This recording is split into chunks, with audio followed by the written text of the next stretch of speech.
बिहार की राजनीति में एक बार फिर उपेंद्र कुशवाहा और उनके बेटे दीपक प्रकाश को लेकर सियासी घमासान तेज हो गया है।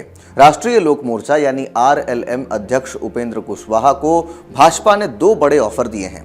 एक तरफ मोदी कैबिनेट में शामिल होने का प्रस्ताव, दूसरी तरफ बेटे दीपक प्रकाश के मंत्री पद को बचाने के लिए दो खास प्लान। सवाल यह है कि कुशवाहा इन ऑफर्स को मानेंगे या नहीं। एनडीए में बने रहने और परिवार के राजनीतिक भविष्य को लेकर यह फैसला अहम माना जा रहा है। 8 मई को एनडीए के 9 उम्मीदवारों को विधान परिषद चुनाव के लिए नामांकन किया। बीजेपी 4, जदयू 4 और लोजपा रामविलास से 1 कैंडिडेट था। आरएलएम अध्यक्ष उपेंद्र कुशवाहा पटना में होते हुए भी नामांकन स्थल पर नहीं पहुंचे।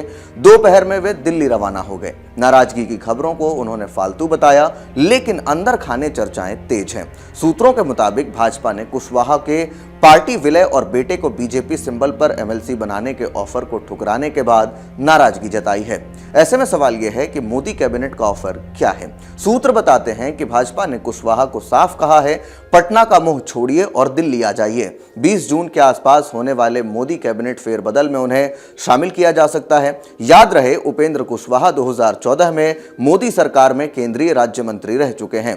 पार्टी का संदेश है कि केंद्र की भूमिका में निभाकर वे अपनी राजनीतिक छवि को नई ऊंचाई दे सकते हैं। इधर दीपक प्रकाश के लिए भी 2 खास प्लान तैयार किए गए हैं। दीपक प्रकाश 7 मई को दूसरी बार बिहार सरकार में मंत्री बने, लेकिन वे अभी किसी सदन के सदस्य नहीं हैं। संवैधानिक प्रावधान के अनुसार मंत्री बनने के 6 महीने के अंदर यानी 6 नवंबर तक उन्हें विधानसभा या फिर विधान परिषद का सदस्य बनना अनिवार्य है, अन्यथा पद छोड़ना पड़ेगा। जून में हुए विधान परिषद के चुनाव में उन्हें टिकट नहीं मिला।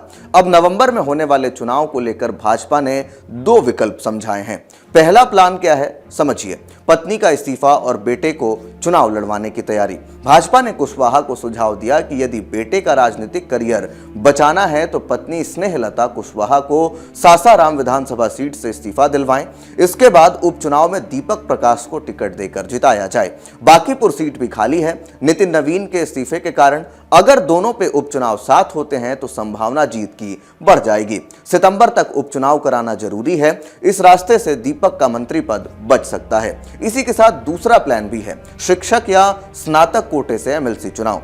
यदि पत्नी को विधायक बनाए रखना है तो नवंबर 2026 में होने वाले विधान परिषद चुनाव में शिक्षक या स्नातक कोटे से दीपक को लड़ाया जाए। 16 नवंबर 2026 को 8 सीटें यानी 4 शिक्षक की और 4 स्नातक की खाली हो रही हैं। इनमें बीजेपी जदयू के पास सिर्फ 3 सीटें हैं। कुशवाहा को कहा गया है कि चुनाव लड़ाइए और जिताइए।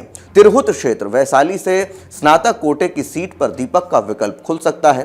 भाजपा का तर्क है कि इससे परिवारवाद का आरोप भी नहीं लगेगा और जनता को मैसेज जाएगा कि पढ़े लिखे लोगों को उन्हें चुना गया है।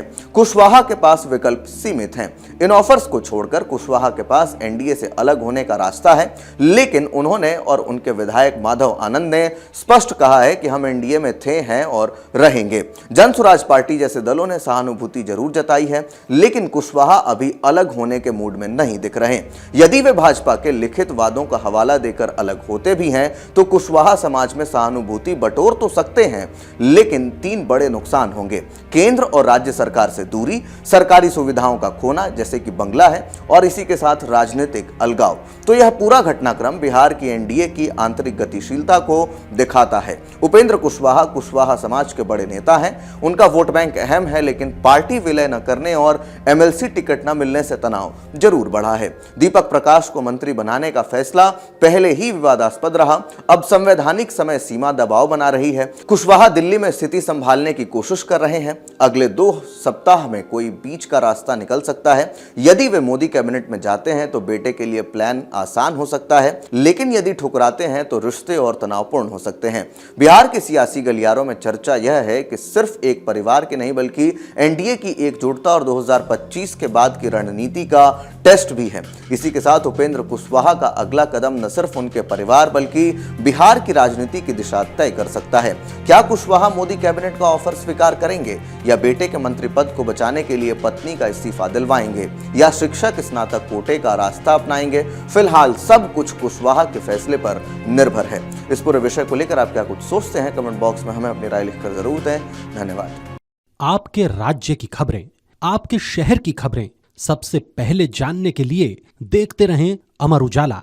चैनल को सब्सक्राइब जरूर कर लें और पाएं हर अपडेट